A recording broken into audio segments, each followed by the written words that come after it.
السلام علیکم۔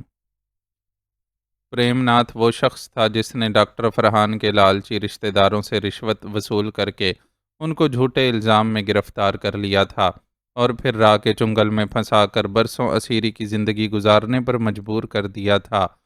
اس شخص نے اپنے اس کارنامے کے صلے میں ترقی اور دولت دونوں ہی چیزیں پائی تھیں۔ شہریار اور سلو کلام کی مدد سے اسے اغوا کرنے میں بھی کامیاب ہو گئے تھے، لیکن اپنی خوش قسمتی سے وہ ان کی گرفت سے آزاد ہونے میں کامیاب ہو گیا اور عزم رکھتا تھا کہ خود کو اغوا کرنے والوں کو عبرتناک انجام سے دوچار کرے گا۔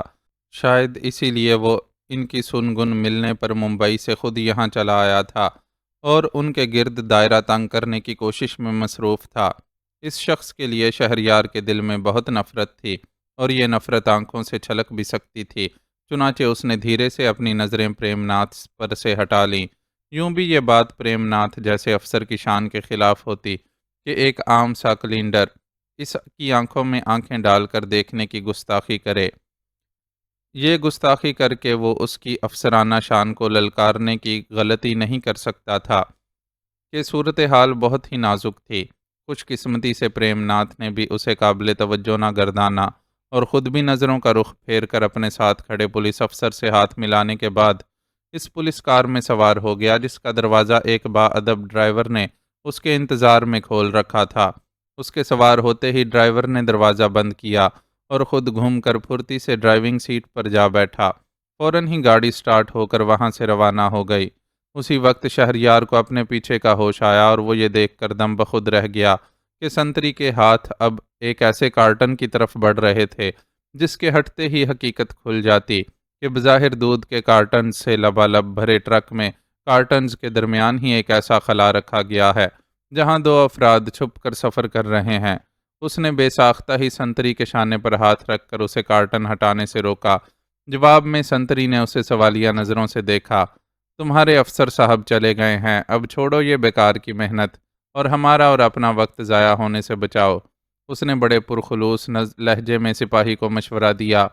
مشقت سے بیزار سپاہی نے ایک نظر دور ہوتی کار پر ڈالی اور پھر شانے جھٹک کر ٹرک کے خارجی راستے کی طرف بڑھتے ہوئے بولا، ٹھیک ہے، تمہیں اوکے کر دیتا ہوں، تم اپنا سامان دوبارہ لوڈ کرنا شروع کر دو۔ اس کا جواب سن کر شہریار نے سکون کا سانس لیا اور سنتری کے اترتے ہی اپنے ساتھی ڈرائیور کے ساتھ دوبارہ کارٹنز لوڈ کرنے لگا۔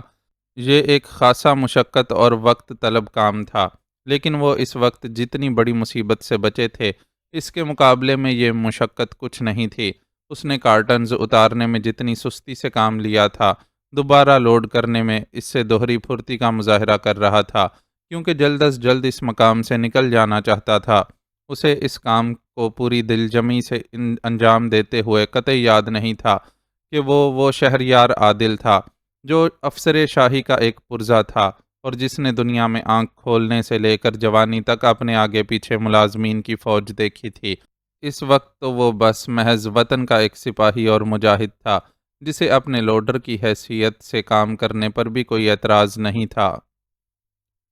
شش، اٹھو، اسلم سونا نہیں چاہتا تھا اور اس مقصد کے لیے اس نے لیٹنے سے گریز کرتے ہوئے محض دیوار سے ٹیک لگا کر بیٹھنے پر ہی اکتفا کیا تھا، لیکن کہتے ہیں نا کہ نیند تو سولی پر بھی آ جاتی ہے، سو اسے بھی بلا ارادہ ہی اونگ آ گئی تھی اور اب کسی کے شانے پکڑ کر دھیمے سے پکارنے پر اس نے ہڑبڑا کر آنکھیں کھولی تو سامنے ایڈی کو پایا۔ سنہری بالوں اور داڑھی والا وہ مرد نما بچہ جانے کیسے اس تک پہنچا تھا۔ اس نے آنکھیں گھما کر ادھر ادھر دیکھا تو ایڈی اور اپنے قفس کے دروازے کھلے نظر آئے۔ اب اٹھ بھی جاؤ، اگر کوئی یہاں آ گیا تو پھر پکڑے جاؤ گے۔ اسے حیرت سے ادھر ادھر دیکھتے پا کر ایڈی نے جھنجھلا کر کہا، تم یہاں کیسے آئے؟ لاک کیسے کھولا تم نے؟ اسلم نے اس سے پوچھا۔ مارک مجھے میڈیسن کھلانے کے لیے آیا تھا، میں نے اس کی جیب سے چابی اڑا لی، ایڈی نے مسکراتے ہوئے بڑے فخر سے بتایا، پھر ذرا ڈپٹنے والے انداز میں بولا، اب یہاں بیٹھے بیٹھے وقت ضائع کرتے رہو گے یا کچھ کرو گے بھی؟ تمہیں اندازہ نہیں ہے کہ تمہاری بیوی کس مشکل میں ہے؟ اگر ابھی تم کچھ نہیں کر سکے تو یاد رکھنا کہ میرے ساتھ ساتھ تمہارا بچہ بھی ان سلاخوں کے پیچھے ہی کہیں بند ہوگا۔ اور دیکھنے والی نظریں اسے اسی حیرت اور تحقیر سے دیکھیں گی جن سے مجھے اور میرے ساتھ یہاں موجود ساتھیوں کو دیکھا جاتا ہے۔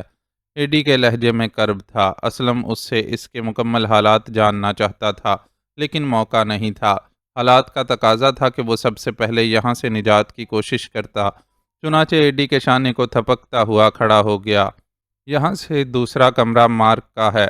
اس کے کمرے میں ہی وہ کمپیوٹر نصب ہے جس کی مدد سے لیب اور اس کے داخلی راستے کی نگرانی کی جاتی ہے۔ داخلی راستہ کھلنے اور بند ہونے پر مارک کے کمرے میں گھنٹی بجتی ہے، اس لیے وہ جاگ رہا ہو یا سو رہا ہو، دونوں صورتوں میں خبردار ہو جاتا ہے۔ البتہ باقی عمارت کی نگرانی صرف اسی وقت کر سکتا ہے جب جاگ رہا ہو اور کمپیوٹر کی طرف متوجہ ہو۔ یہ لوگ اس جگہ کو اپنے لیے بالکل محفوظ سمجھتے ہیں اور یہاں وہی لوگ رہتے ہیں جو ان کے خیال کے مطابق ان کے لیے بے ضرر ہیں، اس لیے اندرونی نگرانی کی زیادہ ضرورت نہیں سمجھی جاتی۔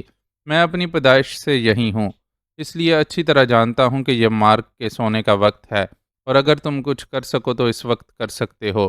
یہاں عملہ بہت کم ہے، اس لیے اگر تم ہوشیاری سے کام لو تو حالات کو اپنے قابو میں کر سکتے ہو۔ تمہاری بیوی اسی کوریڈور میں مارک کے کمرے سے آگے والے کمرے میں موجود ہے۔ وہ بہت پیاری خاتون ہے اور میری خواہش ہے کہ اسے کوئی تکلیف نہ اٹھانی پڑے۔ ایڈی کسی جوان مدبر آدمی کی طرح اسے مشورہ دے رہا تھا۔ تم بھی میرے ساتھ چلو۔ اسلم وہاں سے نکلنے لگا تھا کہ خیال آنے پر بولا، نہیں میں نہیں آ سکتا، میری ٹانگ زخمی ہے اور میں اس زخمی ٹانگ کے ساتھ زیادہ چلنے پھرنے کے قابل نہیں ہوں۔ ایڈی نے یاسیت بھری مسکراہٹ کے ساتھ انکار کیا تو اسلم کو یاد آ گیا کہ یہاں سے فرار کی کوشش میں ایڈی کو مارک کی چلائی ہوئی گولی نے زخمی کر دیا تھا۔ وہ تقریباً نیم بے ہوشی کی حالت میں یہاں لایا گیا تھا، لیکن صرف چند گھنٹوں بعد ہی نہ صرف وہ پوری طرح ہوش میں تھا بلکہ مارک کی جیب سے چابی اڑا کر اس کی بیرک تک بھی آ پہنچا تھا۔ زخمی حالت میں یہ سب کر گزرنا اتنا آسان نہیں تھا، لیکن وہ اپنی مختصر قد و قامت کے ساتھ یہ کارنامہ انجام دے کر ثابت کر چکا تھا کہ وہ غیر معمولی صلاحیتوں کا مالک ہے۔ بس اب دیر مت کرو اور فوراً یہاں سے جاؤ۔ ایڈی نے خود ہی اسے ٹوکا تو وہ تیزی سے باہر نکلا۔ ہتھیار کے نام پر اس کے پاس کچھ بھی موجود نہیں تھا اور اسے صرف اپنے زور بازو پر ہی مارک پر قابو پانا تھا۔ یہ اس کے لیے زیادہ مشکل کام نہیں تھا۔ وہ لڑائی بھڑائی کے فن میں ماہر تھا اور زندگی میں کئی بار خالی ہاتھوں سے بھی اپنے مقابل کو پچھاڑ چکا تھا۔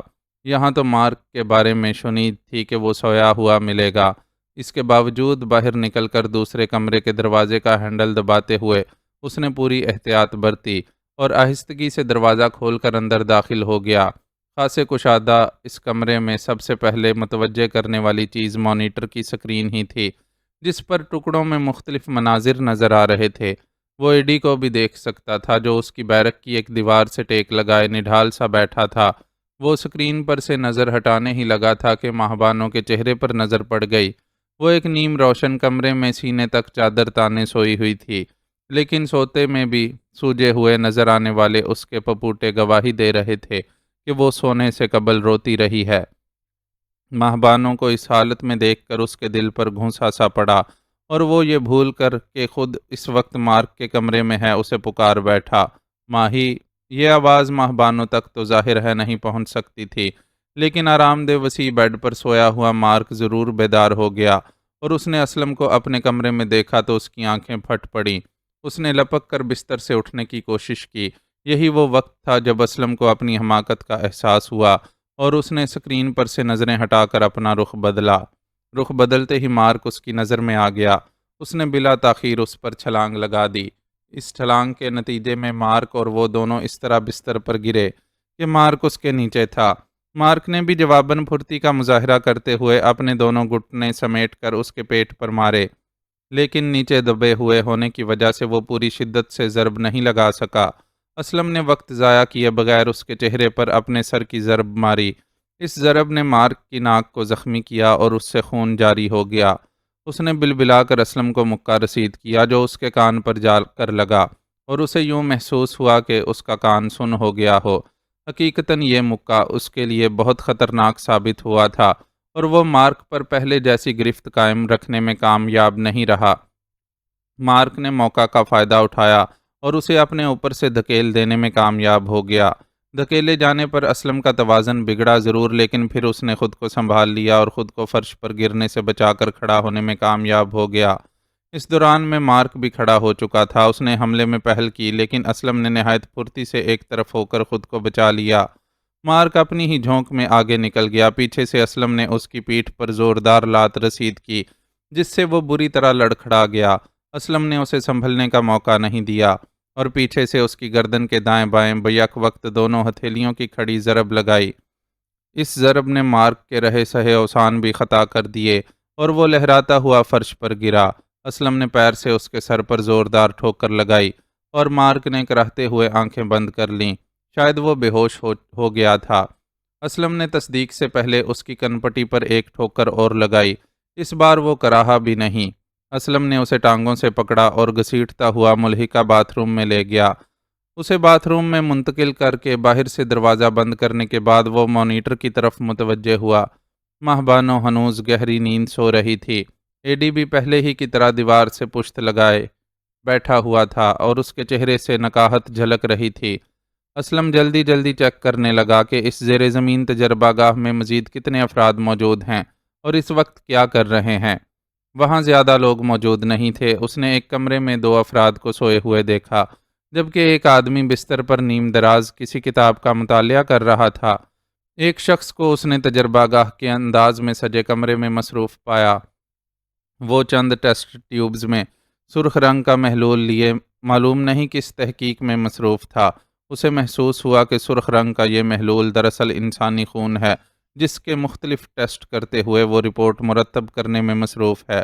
اس شخص کے سامنے رکھے لیپ ٹاپ کی سکرین پر رحم مادر میں پرورش پاتے بچے کی تصویر متحرک تھی اور وہ رپورٹ لکھتے ہوئے گاہے بگاہے سکرین پر بھی نظر ڈال لیتا تھا۔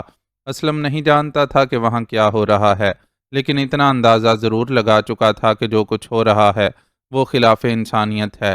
دنیا میں کسی بھی جگہ انسانوں پر مہلک تجربے کرنے کی اجازت نہیں دی جاتی۔ شاید اسی لیے دنیا میں انسانیت کا سب سے بڑا علمبردار امریکہ اس گھنے جنگل میں زیر زمین چھپ کر یہ تجربے کروا رہا تھا۔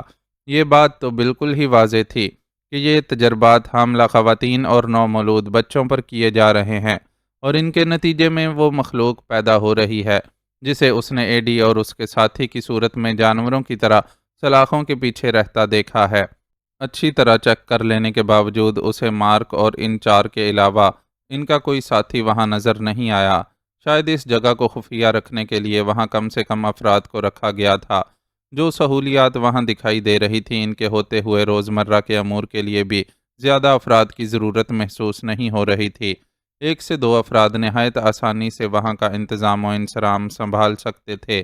مائکرو ویو، ویکیوم کلینر، برتن اور کپڑے دھونے کی جدید مشینوں سمیت وہاں وہ سب کچھ موجود تھا جو کام کو برق رفتار اور آسان بنانے کے لیے کافی ہوتا ہے۔ وہاں موجود افراد کی تعداد جان لینے کے بعد اسے بس یہ فیصلہ کرنا تھا کہ ان افراد کا انجام کیا ہونا چاہیے۔ اس کی نظر میں تو یہ سب مجرم تھے جو ایک غیر انسانی و غیر اخلاقی عمل میں ملوث تھے اور اس حساب سے انہیں سزا بھی ملنی چاہیے تھی۔ اسے یہ بھی خطرہ تھا کہ اگر ان میں سے کسی کو اس نے سلامت چھوڑ دیا تو وہ ماہبانوں کو یہاں سے نکال کر لے جانے کے عمل میں رکاوٹ ڈال سکتا ہے۔ اپنے ان اندیشوں کے ساتھ اس نے مارک کے کمرے کی تلاشی لینی شروع کر دی۔ بیڈ کے ساتھ رکھی ہوئی چھوٹی میز کی دراز سے اسے ایک پسٹل مل گیا۔ یہ پسٹل مارک نے ہنگامی حالات کے لیے اپنے قریب رکھا ہوگا، لیکن استعمال کا موقع نہ مل سکا۔ ایک الماری سے اسے اپنا بیگ اور کچھ دوسرا اسلحہ بھی مل گیا۔ وہاں چند ڈائنامٹ سٹکس بھی رکھی تھیں۔ اس نے اپنے بیگ کے علاوہ جدید ساخت کی ایک گن اٹھانے پر اکتفا کیا اور دل کی خواہش کو نظر انداز کرتے ہوئے ماہبانوں کے کمرے کی طرف جانے کی بجائے اس کمرے کی طرف بڑھ گیا جہاں اس نے 2 افراد کو سوتے ہوئے دیکھا تھا۔ وہ دونوں اب بھی بے خبر سو رہے تھے۔ ان کے سنگل بیڈز ایک دوسرے سے خاصے فاصلے پر بچھے ہوئے تھے۔ دھاری دار نائٹ سوٹ میں سوئے ہوئے ان دونوں افراد کو دیکھ کر وہ کچھ نہیں کہہ سکتا تھا کہ وہ وہاں سہولیات فراہم کرنے والے خدمت گار ہیں یا اس تجربہ گاہ میں جاری شیطانی تحقیق میں حصہ لینے والے سائنسداں۔ اس کے لیے تو دونوں ہی برابر تھے۔ چنانچہ ہونٹ بھینچتے ہوئے پہلے دائیں جانب کے بستر پر پڑے ہوئے شخص کی طرف بڑھا اور اس کے منہ پر ہاتھ رکھ کر اتنی زور سے گن کے دستے سے اس کے سر پر ضرب لگائی کہ واضح طور پر کھوپڑی چٹکنے کی آواز سنائی دی اور وہ شخص منہ سے کراہ بھی نہیں نکال سکا۔ دوسرے بیڈ پر سویا ہوا شخص اسی لمحے ذرا سا کسمسایا، لیکن پھر رخ بدل کر دوبارہ سو گیا۔ اسلم دبے قدموں اس کے سر پر پہنچا اور پہلے والی ترکیب استعمال کرتے ہوئے اس کے منہ پر بھی ہاتھ رکھ دیا، لیکن وہ دوسرے آدمی کی طرح بے خبر سوتا نہیں رہا اور چونک کر آنکھ کھول دی۔ آنکھ کھلتے ہی اس نے اسلم کو اپنے سر پر سوار دیکھا تو اضطراری رد عمل کے طور پر اٹھنے کی کوشش کی، لیکن اسلم نے اس کی کوشش کو کامیاب نہیں ہونے دیا اور گن سے ایک زوردار ضرب اس کے سر پر لگانے کی کوشش کی۔ اس کی یہ کوشش اس لیے کامیاب نہیں رہی کہ اس شخص نے عین موقع پر اپنا سر ہٹا لیا۔ گن کا وار اس کے شانے پر لگا اور اس نے بلبلا کر چیخنا چاہا، لیکن اسلم کے مضبوطی سے منہ پر جمے ہوئے ہاتھ کی وجہ سے بس ذرا سی گھٹی گھٹی آواز ہی نکل سکی۔ اسلم نے فوراً ہی دوسرا وار بھی کر دیا۔ اس نے اس بار بھی بچنے کی کوشش کی، لیکن صرف جزوی طور پر ہی کامیاب ہو سکا اور کھوپڑی کے ایک جانب اسے یہ وار برداشت کرنا پڑا۔ اسلم نے جو اس کی چھاتی پر چڑھ بیٹھا تھا اور اسے اٹھنے کا موقع نہیں دے رہا تھا، تیسرا اور فیصلہ کن وار کیا۔ اس بار وار کی شدت اتنی زیادہ تھی کہ کھوپڑی کی ہڈی ٹوٹ کر اندر گھس گئی اور اسلم کو اپنے چہرے پر خون کے چھینٹے برداشت کرنے پڑے۔ وہ آستین سے خون صاف کرتا ہوا اس کی چھاتی سے اٹھ گیا۔ احتیاط کے پیش نظر وہ اپنے ہتھیاروں کو استعمال کرنے سے گریز کر رہا تھا کہ گولی چلنے کی آواز دوسروں کو اپنی طرف متوجہ کر کے ہوشیار نہ کر دے۔ ساتھ ہی اسے یہ بھی احساس ہو گیا کہ گن کی دہشت اپنی جگہ، لیکن ان حالات میں خنجر زیادہ مناسب ہے۔ چنانچہ گن رکھ کر اس نے اپنے بیگ سے خنجر نکال لیا۔ خنجر لے کر وہ اس کمرے کی طرف بڑھا جہاں اس نے ایک آدمی کو مطالعے میں مصروف دیکھا۔ اس کمرے میں بیڈ دروازے کے عین مقابل تھا اور وہ شخص بیڈ پر نیم دراز ہو کر مطالعے میں مصروف تھا۔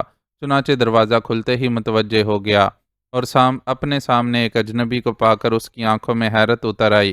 اسلم نے اسے حیرت کے بعد کے رد عمل کا مظاہرہ کرنے کا موقع نہیں دیا اور وہیں کھڑے کھڑے یوں تاک کر خنجر پھینکا کہ وہ سیدھا اس شخص کے دل میں جا اترا۔ یہ عمل اتنی سرعت سے ہوا تھا کہ اس شخص کو اپنے بچاؤ کے لیے ہلنے کا بھی موقع نہیں ملا اور وہ آنکھوں میں حیرت و دہشت کے رنگ لیے دنیا سے صدار گیا۔ خنجر دل میں کھب جانے کی وجہ سے اسے تڑپنے اور چیخنے کا موقع بھی نہیں ملا تھا اور وہ بہت خاموشی سے اپنی جان دے بیٹھا تھا۔ اسلم نے قریب جا کر اس کی موت کی تصدیق کی اور اس کے سینے میں کھبا ہوا خنجر کھینچ کر باہر نکالا۔ خنجر نکلتے ہی تیزی سے خون کا اخراج ہونے لگا، جس کی پرواہ کیے بغیر وہ مقتول کے کپڑوں سے ہی خنجر کو صاف کرنے لگا۔ خنجر سے خون صاف کرتے ہوئے اس کی نظر اس کتاب پر پڑی جو مرنے والا اپنی موت سے قبل پڑھ رہا تھا۔ وہ طب سے متعلق کوئی تحقیقاتی کتاب تھی۔ اسلم سمجھ گیا کہ یہ شخص ڈاکٹر ہے اور اسی نے ایڈی کی ٹانگ کا آپریشن کر کے اس میں سے گولی نکالی ہوگی، لیکن اب وہ دنیا کے سب سے بھیانک مرض موت کا شکار ہو کر خود لا علاج ہو گیا تھا۔ اس شخص کو موت کے گھاٹ اتارنے کے بعد اب اس کے سامنے صرف ایک فرد رہ گیا تھا اور وہ تھا تجربہ گاہ میں مصروف عمل آدمی۔ سکرین پر اچھی طرح جائزہ لینے کے بعد اس کے لیے اس جگہ کا نقشہ سمجھنا بالکل بھی مشکل نہیں رہا تھا۔ چنانچہ وہ سیدھا لیب تک پہنچ گیا، لیکن لیب کا دروازہ اندر سے بند تھا۔ مجبوراً اسے دستک دینی پڑی۔ کون؟ اندر سے جھنجھلائی ہوئی آواز سنائی دی۔ مارک۔ اس نے کوشش کی کہ مارک جیسی آواز نکال سکے۔ کیوں آئے ہو؟ جانتے ہو میں مصروف ہوں اور ڈسٹرب ہونا پسند نہیں کرتا۔ اس کی جھنجھلاہٹ میں تلخی شامل ہو گئی۔ سوری سر، لیکن میں مجبور ہوں، اس لیڈی کی طبیعت خراب ہو رہی ہے۔ وہ کوشش کر رہا تھا کہ مارک کا لب و لہجہ برقرار رکھ سکے، لیکن اسے دشواری پیش آ رہی تھی اور اسے اندازہ تھا کہ وہ اپنی کوشش میں کامیاب نہیں ہو پا رہا، لیکن اس بات سے کوئی فرق نہیں پڑا۔ اندر موجود شخص نے اس کی آواز یا لب و لہجے سے زیادہ اس اطلاع کو اہمیت دی جو اس نے سنائی تھی۔ چنانچہ دروازہ اتنی تیزی سے کھلا کہ اسلم خود بھی ہڑبڑا سا گیا۔ دروازہ کھولنے والا اپنے ہاتھ میں شیشے کا ایک کونیکل فلاسک اٹھائے دروازے تک آیا تھا۔ اس نے مارک کی جگہ کسی اور کو اپنے سامنے پایا تو اضطراری رد عمل کے طور پر اسے وہ فلاسک ہی کھینچ مارا۔ شیشے کا فلاسک عین اسلم کی پیشانی سے جا کر ٹکرایا اور کرچیوں میں تبدیل ہوتے ہوئے اس کے ماتھے کو زخمی کر ڈالا۔ زخم سے جاری ہونے والے خون سے قبل فلاسک میں موجود محلول نے اسلم کے چہرے کو بھگو دیا۔ محلول بے حد بدبودار تھا۔ اسلم کو ابکائی سی آ گئی۔ دوسری طرف اس کے مقابل نے موقع کا فائدہ اٹھا کر ایک بار پھر دروازہ بند کر دیا۔ اسلم نے بازو اٹھا کر آستین سے چہرہ صاف کرنے کی کوشش کی اور بلا تکلف گن نکال لی۔ اس کے حساب سے یہ یہاں موجود افراد میں سے آخری فرد تھا، چنانچہ اب کسی احتیاط کی ضرورت نہیں تھی۔ گن نکال کر اس نے لاک والے حصے کا نشانہ لیا اور فائر کر دیا۔ فائر کی آواز بہت زور سے گونجی، ساتھ ہی لاک بھی ٹوٹ گیا۔ اس نے لات مار کر دروازہ کھولا۔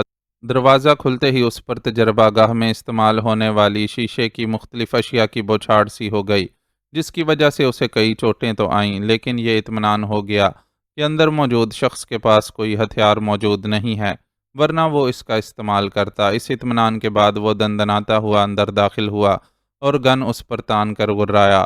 بس اب سکون سے کھڑے ہو جاؤ، ورنہ اپنے دوسرے ساتھیوں کی طرح جان سے جاؤ گے۔ کہ کیا تم نے سب کو مار ڈالا؟ وہ شخص جو پہلے ہی خوف زدہ نظر آ رہا تھا مزید دہشت زدہ ہو گیا۔ ہاں، میں ایسے کسی شخص کو برداشت نہیں کر سکتا جو میرے لیے مشکل پیدا کرے۔ اس نے جان بوجھ کر اپنا لہجہ مزید خوفناک کر لیا۔ میں ایسا نہیں ہوں، میں اپنے کام سے کام رکھنے والا آدمی ہوں۔ تم جو بھی ہو، مجھے تم سے کوئی غرض نہیں، اور نہ ہی میں تمہارے لیے کوئی مشکل کھڑی کروں گا۔ جلدی جلدی بولتے ہوئے اس نے اسلم کو یقین دہانی کروائی۔ تمہارا نام کیا ہے؟ اسلم نے اس پر گن تانے تانے سوال کیا۔ ولسن، اس کی طرف سے فوراً جواب آیا۔ تم یہاں کیا کرتے ہو؟ میں ڈاکٹر سمتھ کو اسسٹ کرتا ہوں۔ اس بار بھی اس نے بلا تاخیر جواب دیا۔ ڈاکٹر سمتھ کہاں ہے؟ وہ کسی کام سے نیو یارک گیا ہوا ہے اور امکان ہے کہ صبح سے پہلے کسی وقت یہاں پہنچ جائے گا، اس نے ذرا وضاحت سے جواب دیا۔ یہ خفیہ تجربہ گاہ کس مقصد کے لیے قائم کی گئی ہے اور ڈاکٹر سمتھ یہاں کیا تجربہ کر رہا ہے؟ اس نے ولسن کی آنکھوں میں براہ راست جھانکتے ہوئے یہ سوال کیا تو وہ نظریں چرا گیا اور باقی سوالوں کی طرح اس سوال کا فوری جواب نہیں دیا۔ اوکے، اگر تم نہیں بتانا چاہتے تو ٹھیک ہے، میں اصرار نہیں کروں گا، کیونکہ میرے پاس ضائع کرنے کے لیے وقت نہیں ہے۔ اس نے گن سے این ولسن کی پیشانی کا نشانہ لیا اور ٹریگر پر انگلی کا دباؤ ڈالا۔ رکو، میں بتاتا ہوں، لیکن اس سے پہلے تم مجھ سے وعدہ کرو کہ تم مجھے گولی نہیں مارو گے اور زندہ چھوڑ دو گے۔ ولسن کے ماتھے سے پسینہ پھوٹ پڑا تھا اور مدافعانہ انداز میں اپنا دایاں ہاتھ آگے کرتے ہوئے اس نے سچ بتانے کی مشروط رضامندی دے دی۔ ٹھیک ہے، میں وعدہ کرتا ہوں کہ تمہیں گولی نہیں ماروں گا اور زندہ یہاں چھوڑ جاؤں گا، لیکن ایسا اسی صورت میں ہوگا کہ تم مجھے میرے ہر سوال کا بالکل ٹھیک جواب دو گے۔ اگر میں نے محسوس کر لیا کہ تم جھوٹ بول رہے ہو تو تمہاری ہڈی پسلی سلامت رہنے کی کوئی ضمانت نہیں ہوگی۔ اسلم نے اپنے لہجے کی سختی کو برقرار رکھا۔ ڈاکٹر سمتھ ماہر جنیات ہے اور یہاں وہ ایک اہم ریسرچ کر رہا ہے۔ میں اس کا سب سے خاص اور ذہین شاگرد ہوں، اس لیے اس نے اپنے اسسٹنٹ کے طور پر میرا انتخاب کیا ہے۔ یہاں آنے سے قبل اس نے مجھے صرف اتنا بتایا تھا کہ امریکی حکومت کی خواہش اور تعاون پر اسے ایک خفیہ تجربہ گاہ میں خاص قسم کی تحقیق کرنی ہے، اور اس ریسرچ میں اس نے مجھے اس کے معاون کا کردار ادا کرنا ہوگا۔ میرے لیے یہ خوش قسمتی کی بات تھی کہ میں ڈاکٹر سمتھ جیسے قابل آدمی کے ساتھ حکومتی سرپرستی میں کسی اہم ریسرچ میں حصہ لوں۔ اس لیے تفصیلات جانے بغیر میں نے فوراً ہی حامی بھر لی، لیکن جب یہاں آ کر کام شروع کیا تو اندازہ ہوا کہ جو کام ہو رہا ہے وہ کسی طور بھی انسانی اخلاقیات سے مطابقت نہیں رکھتا۔ میں نے ڈاکٹر سمتھ کے سامنے اس سلسلے میں احتجاج کیا تو اس نے مجھے بتایا کہ اب میرے پاس اس کا ساتھ دینے کے سوا دوسرا کوئی آپشن نہیں ہے۔ میں یا تو یہاں رہ کر اس کی مدد کر سکتا ہوں یا مارک کے ہاتھوں اپنی جان گنوا کر کسی گمنام قبر میں اتر سکتا ہوں۔ ساتھ دینے کی صورت میں ہر ماہ میرے اکاؤنٹ میں ایک بڑی رقم منتقل کر دی جاتی۔ یہ رقم اتنی زیادہ تھی کہ میرے بیوی بچوں کے اخراجات پورے ہونے کے بعد بھی اتنا بچ جاتا کہ جب میں یہاں سے فارغ کیا جاتا تو خاصا عرصہ آرام سے بیٹھ کر کھا سکتا تھا۔ مجھے یہ بھی پیشکش کی گئی کہ اس خدمت سے فارغ ہونے کے بعد مجھے میری خواہش پر مزید اعلیٰ تعلیم کے مواقع فراہم کیے جانے کے علاوہ کسی تحقیقاتی ادارے میں پرکشش ملازمت بھی مہیا کی جائے گی۔ تم اندازہ کر سکتے ہو کہ ان حالات میں میرے پاس حامی بھر لینے کے سوا کوئی چارہ نہیں تھا۔ اپنی اس رضامندی کے بعد میں پورے 12 سال سے یہاں ہوں اور مجھے سورج کی روشنی تک دیکھنے کا موقع نہیں ملا۔ بیوی بچوں سے ملنے جانے کا تو سوال ہی پیدا نہیں ہوتا۔ فون یا انٹرنیٹ پر بھی مجھے کسی سے رابطے کی اجازت نہیں ہے اور میں صرف خطوط کے ذریعے انہیں اپنی خیریت سے آگاہ کر سکتا ہوں۔ جواب میں وہ بھی مجھے خط لکھتے ہیں اور خطوط کا یہ سلسلہ اس طرح جاری ہے کہ مجھے یا میری بیوی کو ایک دوسرے کے بارے میں کوئی خبر نہیں ہے کہ ہم کہاں موجود ہیں۔ ان لوگوں نے میری بیوی اور بچوں کو سابقہ رہائش سے کہیں اور منتقل کر کے مجھ پر یہ واضح کر دیا ہے کہ اگر میں کسی طرح یہاں سے بھاگ نکلنے میں کامیاب بھی ہو گیا تو ان تک رسائی حاصل نہیں کر سکوں گا، اس لیے بہتر ہے کہ میں تعاون جاری رکھوں اور اجازت ملنے پر ہی یہاں سے باعزت طریقے سے روانہ ہوں۔ لیکن واپسی کا دن، مہینہ اور سال طے نہیں ہے۔ کبھی کبھی مجھے لگتا ہے کہ میں کھلی فضا میں سانس لیے بغیر کسی دن یہیں مر جاؤں گا اور میرے گھر والوں کو پتہ بھی نہیں چلے گا۔ اس کی آنکھوں سے آنسو جاری ہو گئے تھے اور وہ بچوں کی طرح پھوٹ پھوٹ کر رو رہا تھا۔ تم نے یہ نہیں بتایا کہ یہاں کس قسم کی ریسرچ ہو رہی ہے؟ اسلم نے اپنے لہجے سے ایسا کوئی تاثر نہیں دیا کہ اسے اس کے آنسوؤں نے متاثر کیا ہے اور وہ ان سے متاثر ہو کر اس کے لیے کسی نرم سلوک کا سوچ رہا ہے۔ ڈاکٹر اسمتھ نومولود بچوں پر تجربہ کر کے انہیں ایک ایسی مخلوق میں تبدیل کرنے کی کوشش کر رہا ہے جس کی جسمانی عمر تو کم نظر آئے لیکن ذہنی طور پر وہ کسی بالغ شخص سے بھی زیادہ سمجھدار اور ذہین ہو۔ اس مقصد کے لیے پہلے تو مختلف اداروں سے وہ بچے حاصل کیے گئے جن کا کوئی وارث نہیں ہوتا اور ان کے غائب ہونے پر انتظامیہ کو کسی قسم کی جواب دہی نہیں کرنی پڑتی۔ یہاں لائے جانے والے ان بچوں کی عمر 2-4 دن سے زیادہ نہیں ہوتی تھی اور ڈاکٹر ان پر مختلف ادویات سے تجربے کرتا رہتا تھا، لیکن بدقسمتی سے اسے کامیابی حاصل نہیں ہوئی اور زیر تجربہ بچے مرتے رہے۔ اس ناکامی کے بعد ڈاکٹر نے فیصلہ کیا کہ وہ بچوں پر ان کی پیدائش سے قبل شکم مادر میں ہی تجربے کا آغاز کرے گا۔ نومولود بچوں کے مقابلے میں حاملہ خاتون کا حصول زیادہ مشکل تھا، لیکن ڈاکٹر کسی نہ کسی طرح اس مقصد میں بھی کامیاب ہو گیا، مگر پھر بھی اس کا تجربہ جزوی طور پر ہی کامیاب ہو سکا اور جو بچے پیدا ہوئے وہ بے شک ذہین تو تھے، لیکن ان میں یہ کمی تھی کہ وہ مکمل طور پر بچے نظر نہیں آتے تھے۔ ہارمونز کی گڑبڑ سے ان کی وقت سے پہلے داڑھی مونچھیں نکل آئی تھیں اور وہ جنسی طور پر بھی بالغ مرد جیسے جذبات رکھتے تھے۔ کچھ کی قامت بھی اپنی اصل عمر کے مقابلے میں بہت زیادہ تھی۔ سب سے بڑی بات یہ کہ ان میں سے کوئی بھی 3-4 سال سے زیادہ جی نہیں سکا اور ڈاکٹر کی دیوانگی کا سلسلہ جاری رہا۔ اب بھی یہاں 3 ایسے بچے موجود ہیں، ان میں ایڈی سب سے بہتر ہے اور اسی حساب سے ڈاکٹر کا چہیتا بھی ہے۔ اس میں سیکھنے اور عمل کرنے کی حیرت انگیز صلاحیت ہے۔ اس کے علاوہ وہ چہرے سے بھی معصوم نظر آتا ہے، لیکن مسئلہ یہ ہے کہ اس کی داڑھی مونچھیں بہت تیزی سے بڑھتی ہیں اور وہ جنسی طور پر بھی سب سے زیادہ بے چین ہے۔ یہاں لائی جانے والی کسی بھی عورت کو دیکھ کر وہ بے قرار ہو جاتا ہے اور اس کو قابو میں رکھنا مشکل ہو جاتا ہے۔ وہ بہت تفصیل سے اس کے سوالات کے جواب دے رہا تھا۔ یہاں جو عورت موجود ہے اسے بھی اب اسی مقصد کے لیے لایا گیا ہے؟ اسلم نے پھنکارنے کے انداز میں پوچھا تو ولسن کانپ سا گیا اور زبان کی بجائے محض سر کی اثباتی جنبش میں ہی جواب دے سکا۔ بچوں کی پیدائش کے بعد ان کی ماؤں کا کیا کیا جاتا ہے؟ خود پر بے حد ضبط کرتے ہوئے اس نے ولسن سے سوال کیا تو اس نے فوری طور پر کوئی جواب نہیں دیا، جس سے اندازہ ہو گیا کہ معاملات بہت خراب ہیں۔ میں نے تم سے کچھ پوچھا ہے؟ اسلم غرایا۔ ان میں سے کچھ تو زچگی کے مرحلے سے گزر کر خود ہی جان سے چلی گئیں اور کچھ کو مارک لے گیا۔ اب مجھے نہیں معلوم کہ اس نے ان کے ساتھ کیا سلوک کیا، لیکن شک ہے کہ وہ یہاں سے زندہ نہیں لوٹ سکی ہوں گی۔ اس نے ہونٹوں پر زبان پھیرتے ہوئے بمشکل جواب دیا۔ اور تم محض اپنی جان بچانے کے لیے اس گھناؤنے کام میں پوری طرح شامل رہے۔ اسلم کے ذہن میں سکرین پر دیکھا ہوا وہ منظر زندہ تھا جب اس نے ولسن کو تجربہ گاہ میں پوری دل جمی سے مصروف پایا تھا۔ میں مجبور تھا، اس نے اپنی صفائی پیش کی۔ اپنی جان بچانے کے لیے بے گناہوں کے قتل میں شامل رہنا کسی طور پر بھی قابل قبول نہیں ہو سکتا۔ اسلم بڑبڑایا تو ولسن کے چہرے پر خوف کی زردی چھا گئی۔ تم نے مجھ سے وعدہ کیا ہے۔ عالم خوف میں اس نے اسلم کو یاد دلانے کی کوشش کی۔ مجھے اپنا وعدہ یاد ہے، میں تمہیں ہرگز بھی گولی نہیں ماروں گا اور یہاں زندہ چھوڑ جاؤں گا۔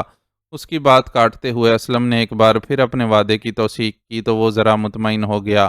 اس قسم کے بچے تیار کرنے کا کیا مقصد؟ اس نے وہ سب سے اہم سوال کیا جو اس سارے افسانے کی وجہ کو کھول دیتا۔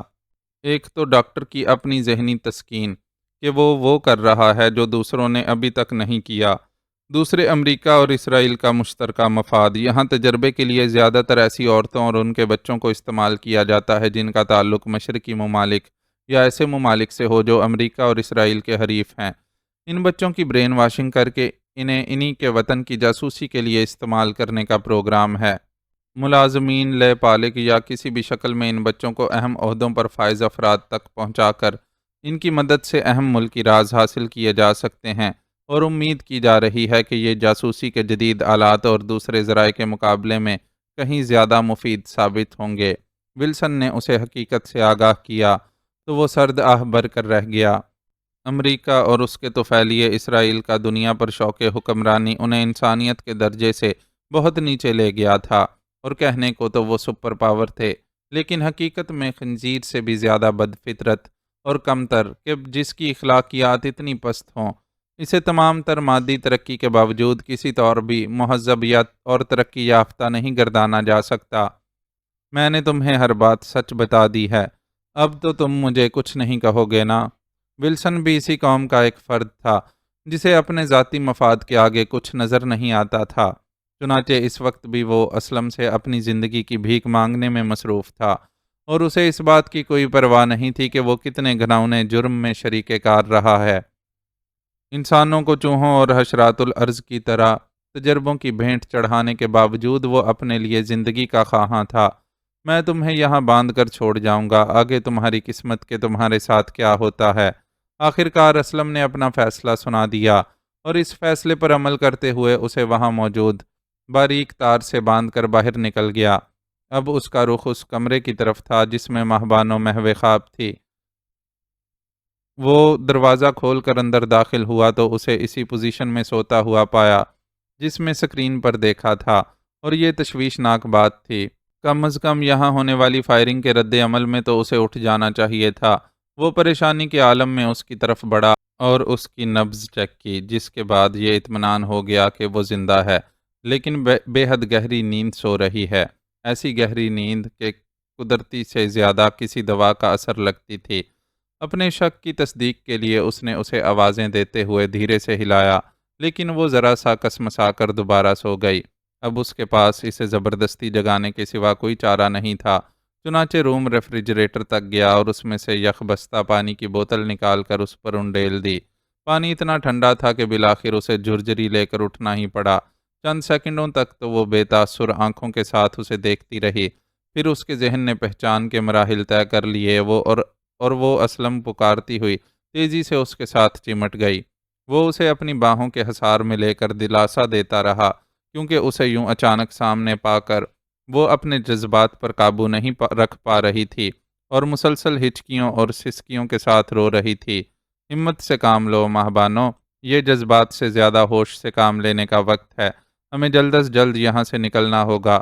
میں نے فی الحال یہاں موجود افراد کو قابو میں کر لیا ہے، لیکن معلوم ہوا ہے کہ ان کے مزید ساتھی یہاں آنے والے ہیں، ان کے آنے سے پہلے ہمیں یہاں سے نکلنا ہوگا۔ تم خود کو سنبھال کر یہاں سے نکلنے کی تیاری کرو، میں ذرا اس شیطانی تجربہ گاہ کو تباہ کرنے کا بندوبست کرتا ہوں۔ مہبانوں کا تھوڑا سا غبار نکل گیا تو اس نے اسے سمجھانے کی کوشش کی۔ وہ سمجھدار اور بہادر لڑکی تھی، جس نے اپنی چھوٹی سی عمر میں ہی زندگی کے بہت سے نشیب و فراز دیکھ لیے تھے، اور ہر طرح کے حالات سے بہادری سے نمٹتی بھی رہی تھی۔ چنانچہ اس بار بھی تیزی سے خود کو سنبھال لیا۔ اتنی زیادہ جذباتیت کی بھی شاید یہ وجہ تھی کہ ایک ماں کی حیثیت سے وہ اتنے دنوں تک شدید خوف کے حصار میں رہی تھی۔ اسے یہ سوچیں کھاتی رہی تھی کہ ان لوگوں کی وجہ سے اس کے ہونے والے بچے کو کوئی نقصان نہ پہنچ جائے۔ بچے کے باپ کو سامنے پایا تو یہ ساری ٹینشن اور غبار آنسوؤں کی شکل میں بہہ نکلا۔ میں ٹھیک ہوں، آپ کو جو کرنا ہے کریں، اتنی دیر میں اپنے یہ کپڑے تبدیل کر کے تیار ہوتی ہوں۔ سنبھلنے کے بعد وہ مضبوط لہجے میں اسلم سے بولی، اور فوراً ہی بستر چھوڑ دیا۔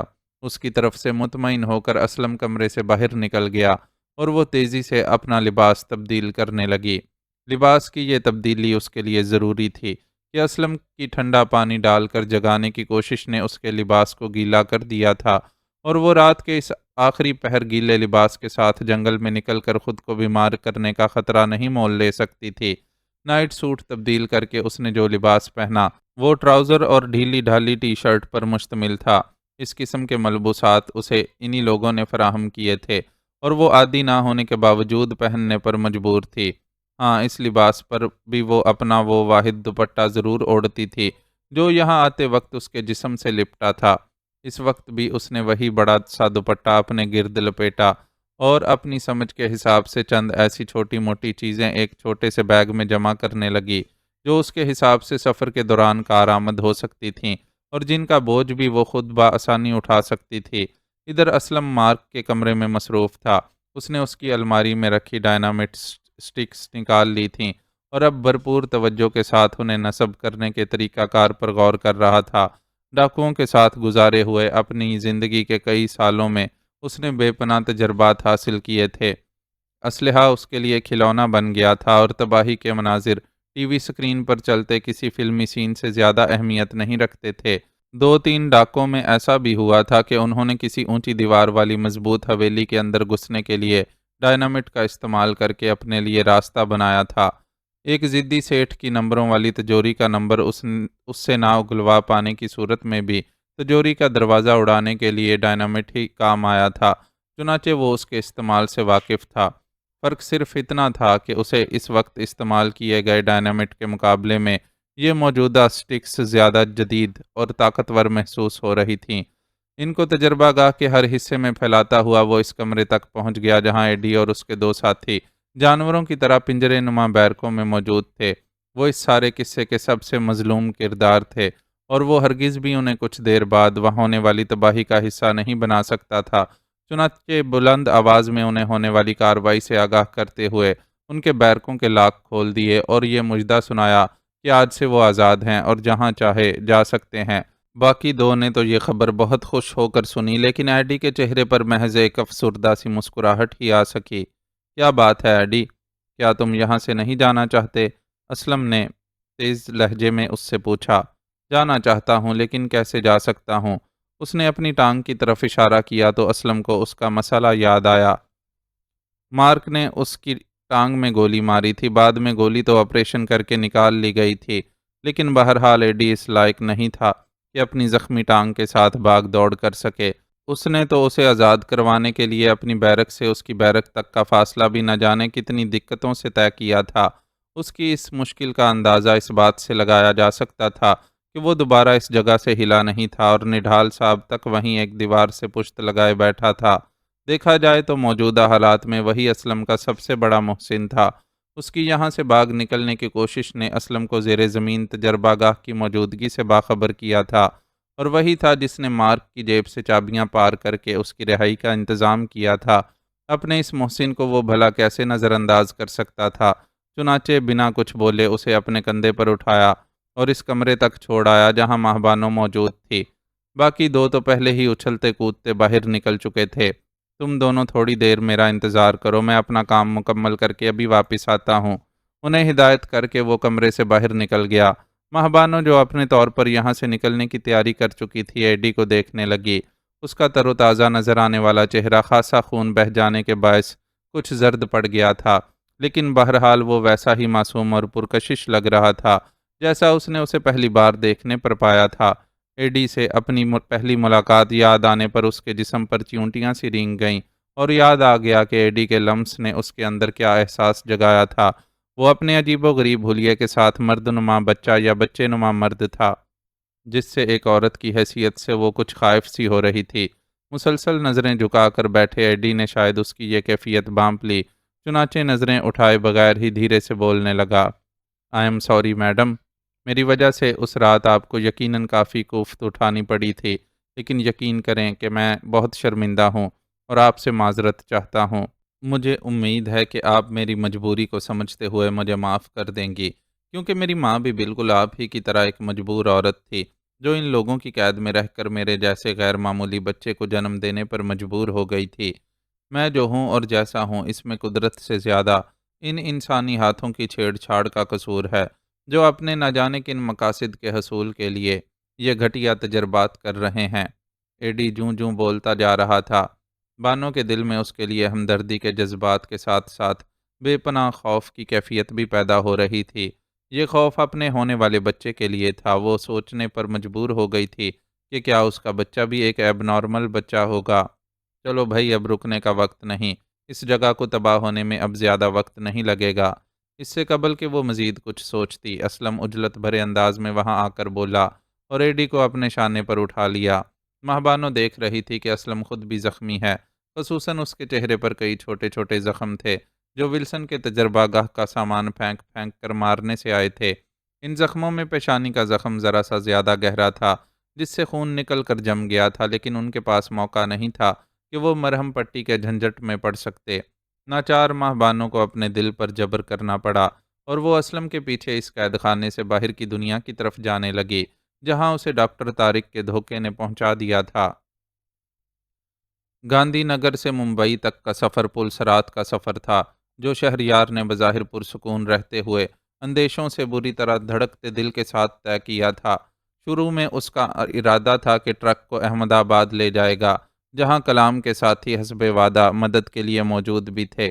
ان لوگوں کا کہنا تھا کہ اگر ڈاکٹر فرحان کو احمد آباد تک لے آیا جائے تو وہ وہاں سے ان کے پاکستان جانے کا بندوبست کر سکتے ہیں، لیکن حالات کو دیکھتے ہوئے شہریار کو یہ مناسب نہیں لگا۔ احمد آباد اور گاندھی نگر کا فاصلہ زیادہ نہیں تھا، اور یہ بالکل سامنے کی بات تھی کہ گاندھی نگر سے نکلنے والے سب سے پہلے وہیں کا رخ کریں گے، اس لیے خدشہ تھا کہ راہ کے کتے وہاں ان لوگوں کی بو سونگھتے پھر رہے ہوں گے۔ اسے یہ بھی اندازہ تھا کہ بھارتی ایجنسیاں انہیں گاندھی نگر میں نہ پا کر خاموش نہیں بیٹھیں گی۔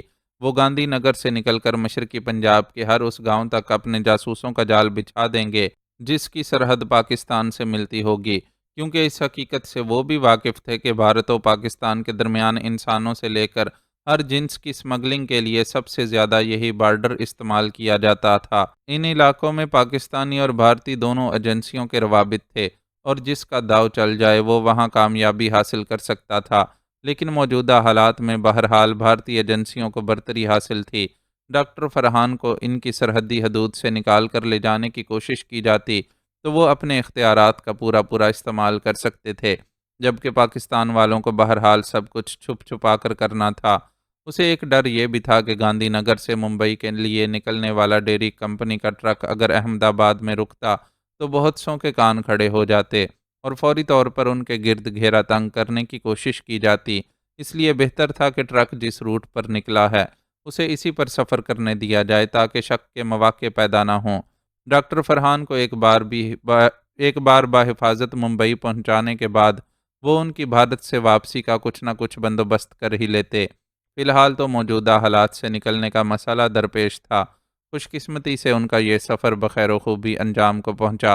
راستے میں کچھ مقامات پر معمول کی چیکنگ ضرور ہوئی، لیکن ٹرک کی اس انداز میں تلاشی لینے کی کوشش نہیں کی گئی کہ جگہ جگہ پورے ٹرک کے کارٹنز اتروائے اور رکھوائے جاتے۔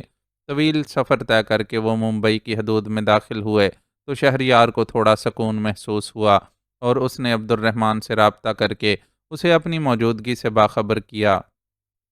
ٹرک جس جگہ لے جایا جا رہا ہے وہیں جانے دو، اپن ابھی وہاں سے تمہارے اور دوسروں کے نکلنے کا بندوبست کرتا ہے۔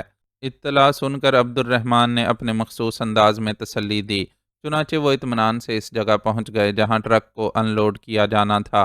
اس کام کے لیے اس نے ایک حد تک تو وہاں موجود لوڈرز کی مدد لی، لیکن جب سلو اور ڈاکٹر صاحب کے نمودار ہونے کی حد آئی تو وہاں موجود دونوں لوڈرز کو بہانے سے ہٹا دیا۔ شکر ہے اس قید سے نجات تو ملی، ٹانگیں اکڑ گئی تھیں۔ ایک پوزیشن میں پڑے پڑے کارٹن ہٹتے ہی نمودار ہونے والے سلو نے کلمہ شکر ادا کیا۔ حقیقتاً ٹرک کے ایئر کنڈیشنڈ ہونے کے باوجود بھی اس تنگ سی جگہ میں بیٹھ کر سفر کرنا ان دونوں کے لیے خاصا تکلیف دہ ثابت ہوا تھا۔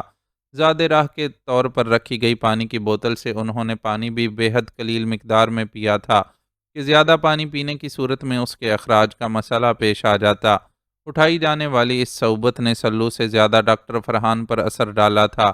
وہ سلو کی نسبت عمر میں کافی زیادہ تھے، اور سب سے بڑھ کر انہوں نے اپنی زندگی کے کئی سال راہ جیسے درندوں کی تحویل میں گزارے تھے، جنہوں نے ان کے جسم سے تمام تر توانائیاں نچوڑنے کی پوری کوشش کر ڈالی تھی، اور 5 سال کے اس عرصے میں ان کی جسمانی صحت اپنی طبعی عمر سے 3 گنا زیادہ بڑھ گئی تھی۔ وہ جوان آدمی نہیں رہے تھے جو ملک و قوم کے مفاد کے لیے اپنی تمام تر توانائیوں کے ساتھ کام کرنے کی خواہش رکھتا تھا۔ ان کا تو وہ حال کر دیا گیا تھا کہ دوبارہ کام کر کے لائق ہونے کے لیے انہیں ایک عرصہ چاہیے تھا۔ شہریار نے بڑی محبت اور احترام سے سہارا دے کر انہیں نیچے اتارا اور اس کمرے کی طرف لے گیا جہاں اس عمارت کے مینیجر کی تختی لگی ہوئی تھی، اور عبد الرحمن کی ہدایت کے مطابق اس کی طرف سے کوئی اشارہ ملنے تک انہیں اسی کمرے میں رہ کر انتظار کرنا تھا۔ اس کمرے تک خود کو مینیجر کہنے والے شخص نے ہی ان کی رہنمائی کی تھی، اور شہریار کو یقین واثق تھا کہ یہ شخص عام سا کاروباری مینیجر نہیں ہوگا، بلکہ ان سارے دھندوں میں بھی حصہ لیتا ہوگا جو بھائی جی کا حقیقی کاروبار تھے۔ مینیجر کے کمرے میں اٹیچڈ باتھ کی سہولت بھی موجود تھی۔ ان تینوں نے باری باری اس سہولت سے فائدہ اٹھایا ان کے فریش ہو کر واپس آ بیٹھنے تک مینیجر ان کے لیے ناشتے کا بندوبست کر چکا تھا۔ وہ سمجھدار آدمی تھا جو ان کے ہر ممکن آرام کا تو خیال رکھ رہا تھا، لیکن کسی قسم کے سوال و جواب کی زحمت میں نہیں ڈالا تھا۔ ابھی وہ لوگ ناشتے کے آخری مراحل میں ہی تھے کہ اطلاع ملی، ان کے لیے گاڑی پہنچ چکی ہے۔ ان تینوں نے بعجلت ناشتہ ختم کیا اور مینیجر کی رہنمائی میں ہی سیاہ شیشوں والی اس گاڑی تک پہنچے جو ایک گن مین اور ڈرائیور کے ساتھ انہیں لے جانے کے لیے آئی تھی۔ مینیجر سے مصافحہ کر کے وہ تینوں گاڑی کی پچھلی آرام دہ نشست پر براجمان ہو گئے۔ نئے ماڈل کی قیمتی گاڑی سبک رفتاری سے سڑکوں پر رواں دواں ہو گئی۔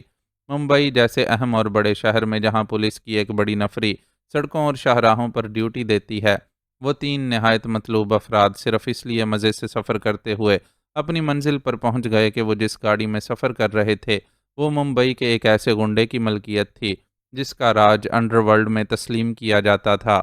واہ میرے شیر جوانوں، تمہیں دیکھ کر اپنے کو بڑی خوشی ہوئی۔ اپن پہلے ہی جانتا تھا کہ تم اپنا کام مکمل کر کے ہی واپس لوٹے گا۔ کوٹھی کے پورٹیکو میں عبدل نے کھلی باہوں سے ان کا استقبال کیا، جیسے وہ اس کے دیرینہ ساتھی ہوں۔ یہ وہ کوٹھی نہیں تھی جہاں اب تک انہیں رکھا گیا تھا، یہ دوسری جگہ تھی۔ کلام کا کیا حال ہے؟ اس سے معانقہ کرنے کے بعد شہریار نے سب سے پہلا سوال اپنے ساتھی کے بارے میں کیا۔